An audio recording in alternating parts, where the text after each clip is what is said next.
नमस्कार भाई लोग, कैसे हैं आप लोग। तो आज के इस वीडियो में एक बार फिर से मैं आपका बहुत ही ज़्यादा स्वागत करता हूं आपके ही अपने चैनल टेक्निकल ट्रेडर में। तो आज के इस वीडियो में हम बात करने वाले हैं येस बैंक के बारे में। देखिए, येस बैंक की ओर से बहुत ही बड़ा फैसला यहां लिया गया है। लगभग यहां पर 17,000 करोड़ की एनपीए की बड़ी खबर निकल कर आ रही है, जिसका कि इम्पैक्ट आपको येस बैंक पर देखने को ज़रूर मिलेगा। बहुत ही जल्द आपको येस बैंक के अंदर तेज़ी देखने को मिलेगी, और वह कौन सा दिन है, कौन सा समय है, इस वीडियो में हम वह भी समझने की जानने की कोशिश करेंगे। सारा कुछ जानेंगे समझेंगे इसी वीडियो में। तो रिक्वेस्ट एक ही रहेगी कि यदि यह वीडियो आप लोग को अच्छी लगी तो बिना लाइक किए नहीं जाना। लेटेस्ट और जेन्युइन इन्फॉर्मेशन पाने के लिए चैनल को भी सब्सक्राइब कर ले, बेल आइकन को भी हिट करें। तो बिना समय गवाए चलिए वीडियो को आगे बढ़ाते हैं। तो यहाँ पर आप देख सकते हैं, यदि येस बैंक की बात की जाए, 1 डे की कैंडल यहाँ पर लगी हुई है। आज के डेट में आप देख सकते हैं कि यहाँ पर 2 से 3% के आसपास की गिरावट बनी हुई थी। इंट्राडे लो की यदि बात करें तो 13 रुपये 90 पैसे का इसने लो बनाया था, और ओवरऑल यहाँ पर 2% की गिरावट बनी हुई है।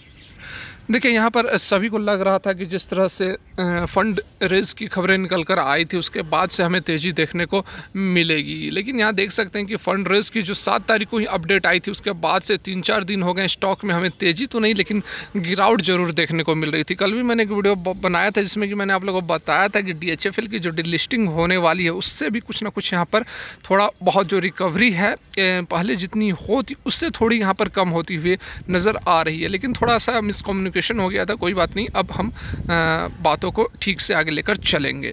तो यहाँ पर आप देख सकते हैं, यदि हम आज के डेट की बात करें तो आज जो है तेज़ी तो नहीं बनी, लेकिन गिरावट हमें ज़रूर देखने को मिल रही है।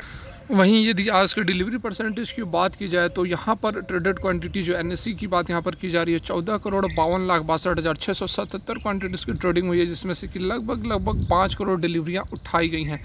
33.41% की डिलीवरी उठाई गई हैं। देखिए, गिरावट रहे या तेज़ी रही, येस बैंक में डिलीवरी परसेंटेज हमेशा से बहुत ही ज़बरदस्त, बहुत ही शानदार यहाँ पर बना हुआ है। देखिए, येस बैंक में एक और भी चीज़ मैं आप लोग को बता देना चाहूँगा कि येस बैंक एक ऐसा स्टॉक है जो कि आपको थका थका कर उसके बाद आपको सडन एक ऐसा तेज़ी दिखाएगी, ऐसी तेज़ी दिखाएगी कि जिसकी आपने एक्सपेक्टेशन नहीं की होगी। तो कभी भी इसमें बहुत ही ज़बरदस्त रैली आपको देखने को मिल सकती है। जिस तरह से एक बार यहाँ पर आप देखें, यहाँ पर आप देख सकते हैं कि जिस तरह से जो रिटेल इन्वेस्टर्स थे एक बार हताश हो चुके थे, निराश हो चुके थे कि जो स्टॉक है वह किसी तरह की तेज़ी हमें इसमें देखने को अब नहीं मिलने वाली है। उसके बाद ही आप देख सकते हैं कि ये सडन जंप हमें येस बैंक के अंदर देखने को मिला था। सेम पैटर्न आप देख सकते हैं, ये जो एक ट्रायंगल टाइप का पैटर्न बन रही थी इस समय, उसी टाइप की यहाँ पर पैटर्न आपको देखने को मिल रही है। आप देख सकते हैं बिल्कुल यहाँ पर आपको एक सिमेट्रिकल फिगर देखने को मिलेगा। उसके बाद जो ये रैली आपने देखी, फिर से अचानक आपको बहुत ही जल्द इसमें एक बड़ी रैली देखने को मिल सकती है। और वीडियो के अंत तक मैं आप लोगों को क्लियर कर दूंगा कि आपको ये जो तेज़ी है कहाँ तक और कब तक देखने को मिलेगी। तो देखिए, अब बात करते हैं उस बड़ी खबर का, उस बड़ी अपडेट का बात करते हैं, जो कि यहाँ पर बहुत ही पॉजिटिव साबित हो सकती है आने वाले समय में। देख सकते हैं जो हमारा सोर्स है इंडियन एक्सप्रेस है, क्रेडिट इंडियन एक्सप्रेस को जाती है। यहाँ पर देखिए जो खबर निकल कर आ रही है, देखिए ये अभी की ही खबर है। देख सकते हैं 13 जून की यह खबर है। यहाँ पर देखिए, ₹1.53 lakh crore bad loans write off give a face lift to banks NPA profile. देखिए, यहाँ पर ये जो खबर है वह बड़ी और बिगर इम्पैक्ट किस तरह से डालेगी, मैं आपको समझाने की कोशिश करता हूँ। तो यहाँ पर आप देख सकते हैं जो खबर निकल कर आ रही है, Yes Bank saw the sharpest surge in write offs with the amount hitting 17,208 crore in financial year 21। मतलब अभी जो ईयर ख़त्म हुई है, फाइनेंशियल ईयर, इसकी बात की जा रही है। पिछले मार्च से लेकर अभी तक मार्च अप्रैल तक की एक जो फाइनेंशियल ईयर होती है, इस बीच की बात की जा रही है कि 17,208 करोड़ की जो रकम है उसे राइट ऑफ कर दिया गया है। तो देखिए, बहुत बड़ी खबर है, और किस तरह से यह इम्पैक्ट करेगी आइए मैं आप लोगों को समझाता हूँ। और राइट ऑफ वगैरह ये क्या टेक्निकल जो टर्म्स यूज़ हो रहे हैं, इसको भी मैं आप लोगों को समझाने की कोशिश करता हूँ। यहाँ पर आप देख सकते हैं, यदि हम बात करें इस टोटल जितने भी राइट ऑफ्स किए गए हैं कुल बैंकों की मिलाकर यदि बात करें, तो यहाँ पर आप देख सकते हैं कि 1.53 lakh crore total right of किए गए हैं, और वही 2018-19 में यह 2.54 लाख करोड़ थे। तो देखिए, सबसे पहले तो हम ये समझ लेते हैं कि राइट ऑफ्स जो वर्ड यूज़ हो रही हैं ये क्या होते हैं। तो देखिए, दो तरह के यहाँ पर टर्म होते हैं, एक तो होते हैं राइट ऑफ और एक होते हैं वेव ऑफ। तो देखिए, ये जो राइट ऑफ होता है इसका मतलब होता है कि बैंक ने जब किसी को लोन दिया हुआ होता है, ठीक है, और 3 क्वार्टर से यदि रिकवरी नहीं हुई, 3 क्वार्टर मतलब कि आपको हो गई 3 3 6 3 9 90 दिनों तक यदि रिकवरी नहीं होती है तो बैंक्स के पास ऑप्शन होते हैं, 2 ऑप्शंस होते हैं। या तो वे लोन को वेव ऑफ कर सकते हैं या फिर राइट ऑफ कर सकते हैं। वेव ऑफ करने का मतलब होता है कि उसकी जो रिकवरी है, अब रिकवरी के पीछे नहीं पड़ेंगे और अब उसको हम भूल जाएंगे, अब उसे बैंक छोड़ देगी, माफ़ कर देगी, भूल जाएगी, जो भी आप कहो। और दूसरी होती है राइट ऑफ। राइट ऑफ में क्या होता है कि बैलेंस शीट को क्लियर किया जाता है। बैलेंस शीट को क्लियर करने का मतलब होता है यहाँ पर कि प्रोविजंस होते हैं, ठीक है। यदि कोई एनपीए होती है तो उसके लिए बैंक्स प्रोविजंस रखते हैं, तो उस प्रोविजंस को अब रिलीज़ कर दिया जाता है, जिससे कि हमारा जो बैलेंस शीट है वह स्टेबल हो जाता है, वो क्लियर हो जाता है, वो साफ़ हो जाता है। और जो पैसे निकलते हैं प्रोविजंस से, उसको फिर बैंक अपने काम में लेकर आती है। बात को समझ रहे हैं? तो यहाँ पर देखिए, वही यहाँ पर काम किया जा रहा है। तो वेव ऑफ की जो बात है, वेव ऑफ तो जनरली बैंक नहीं करती है, गवर्नमेंट करती है, जो कि गवर्नमेंट किसान वगैरह को या फिर किसी वैसे ज़रूरतमंद को देती है जो कि उसकी फाइनेंशियल स्टेटस नहीं है, उस तरह की कंडीशन नहीं है कि वह लोन को चुका पाए वापस। तो गवर्नमेंट क्या करती है कि वो लोन को वेव ऑफ कर देती है।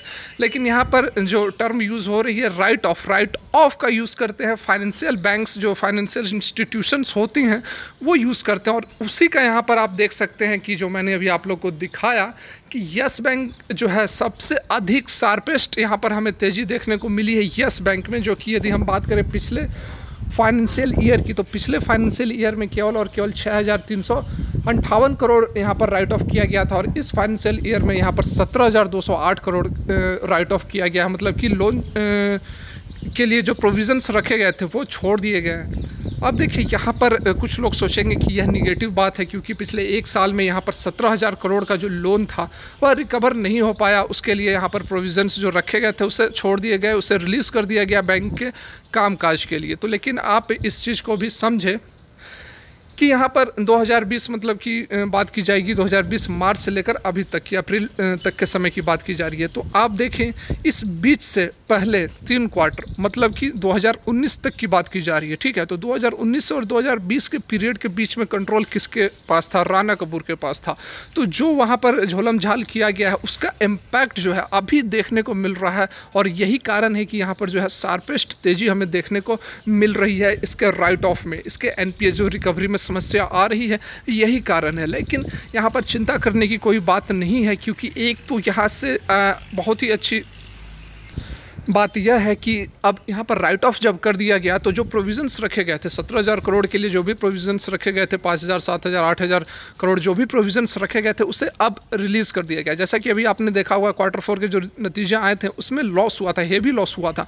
तो ये लॉस का कारण क्या था? कारण एक ही था, प्रोविजंस। क्योंकि एनपीए बढ़ते जा रहे थे तो उसके कंपैरिजन में यहाँ पर जो प्रोविजंस है वह रखना ही पड़ता है।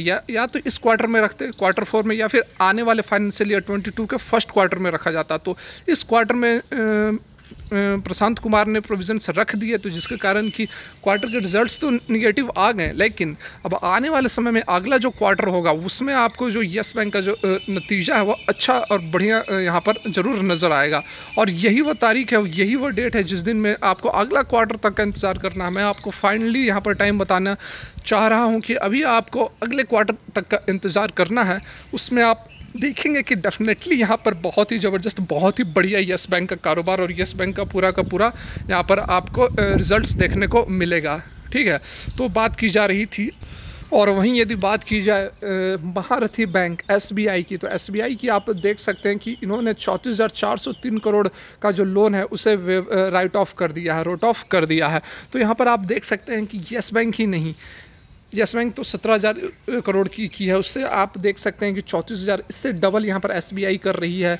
उसके पिछले क्वार्टर में आप देख सकते हैं कि 52,000, यहाँ देखिए, ये देखिए 52,000 2020 फाइनेंशियल ईयर में SBI ने राइट ऑफ किया है। तो देख सकते हैं कि कितनी जो मोटी रकम है वह यहाँ पर राइट ऑफ किया जा रहा है। तो यस बैंक क्या है? यस बैंक तो फिर भी इससे बहुत कम राइट ऑफ कर रही है, लेकिन बात वही है कि उसकी इतनी स्ट्रॉन्ग बैलेंस शीट है, इतने फंड्स हैं कि SBI को कोई फ़र्क नहीं पड़ता है। और येस बैंक अभी बहुत ही जूझ रही है, फाइनेंशियल स्थिति इसकी ठीक नहीं है, जिसके कारण कि यहाँ पर जो इस तरह की खबरें होती है थोड़ा पैनिक क्रिएट करने की कोशिश करती है। लेकिन बिल्कुल भी यहाँ आपको चिंता करने की और पैनिक करने की ज़रूरत नहीं है। एक अच्छी खबर, एक पॉजिटिव न्यूज़ इसलिए है क्योंकि अब जो पैसे निकल कर आएंगे उसे बैंक अपने आगे के कारोबार में यूज़ करेगी। यहाँ पर आप यह भी देख सकते हैं कि किस तरह से और भी अधिक बेनिफिशियल रह सकती है कि यहाँ पर आप देख सकते हैं कि यदि हम किसी लोन को राइट ऑफ करते हैं तो इसका मतलब यह नहीं है कि अब हम रिकवरी नहीं करेंगे। रिकवरी का जो प्रयास है वो तो रहेगा पहले कहीं, जैसे जो लीगल मीन्स के थ्रू यहाँ पर रिकवरी होगी वो तो होगी ही। बस होता क्या है कि जो वहाँ पर प्रोविजंस रखे जाते हैं उसे छोड़ दिया जाता है, उसे रिलीज़ कर दिया जाता है, और उसके बाद यदि कोई रिकवरी होती है तो वो बैंक के लिए काफ़ी बेनिफिशियल रहती है। वह एक बोनस होता है बैंक के लिए। यहाँ पर बैलेंस शीट की जो कि मैंने बात किया है कि बैलेंस शीट भी काफ़ी क्लीन हो जाती है। तो ओवरऑल बहुत ही बढ़िया, बहुत ही ज़बरदस्त यहाँ पर कदम उठाया गया है कि उस बैड लोन को लेकर चलने से कोई फ़ायदा नहीं है, क्योंकि वहाँ आपको अपने बैलेंस शीट पर भी दिखाना पड़ेगा। अब आप जो है बैलेंस शीट पर उस एनपीए को दिखाओगे नहीं, और दूसरी बात जो पैसे आएंगे उसको बैंक में कामकाज में यूटिलाइज़ करोगे। तीसरी बात यहाँ पर जो बैलेंस शीट है वह भी साफ़ हो गई। तो बहुत ही बढ़िया, बहुत ज़बरदस्त फैसला, और आने वाले समय में इसका आपको इम्पैक्ट जरूर देखने को मिलेगी। तो आज की वीडियो यहीं तक। अच्छी लगी तो लाइक किए बिना नहीं जाना है। वीडियो देखने के लिए बहुत बहुत धन्यवाद। ईश्वर करे आपका दिन मंगलमय हो।